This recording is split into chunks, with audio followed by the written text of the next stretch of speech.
అనంత కరుణామయుడు, అపార కృపాశీలుడు అయిన అల్లాహ్ పేరుతో ప్రారంభిస్తున్నాను. ఓ ప్రవక్త, మహోన్నతుడైన నీ ప్రభువు నామాన్ని కొనియాడు.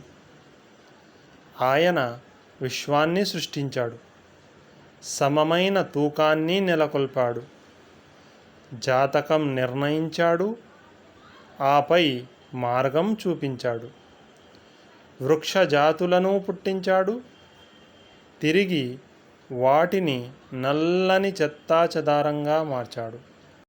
మేము నిన్ను చదివిస్తాము, ఆ తరువాత నీవు మరచిపోవు అల్లాహ్ కోరిన దాన్ని తప్ప.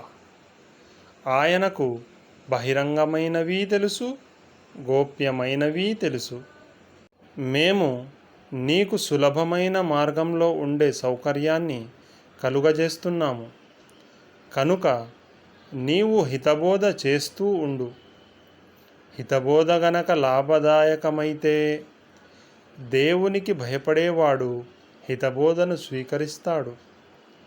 దానిని పెడచెవిని పెట్టేవాడే పరమ దౌర్భాగ్యుడు. అతడు ఘోరమైన అగ్నిలో పడతాడు. ఇక అందులో అతడు చావడు, బ్రతకడు. పరిశుద్ధతను పాటించి తన ప్రభువు నామాన్ని స్మరించి ఆ తరువాత నమాజు చేసినవాడు తప్పక సాఫల్యం పొందుతాడు. కానీ మీరు ఐహిక జీవితానికి ప్రాధాన్యం ఇస్తున్నారు.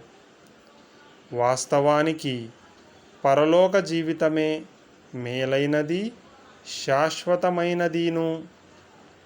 ఈ విషయమే పూర్వం వచ్చిన గ్రంథాల్లోనూ చెప్పబడింది. అంటే ఇబ్రాహీం, మూసాలపై అవతరించిన గ్రంథాలలో. సూరా అల్ ఆలా.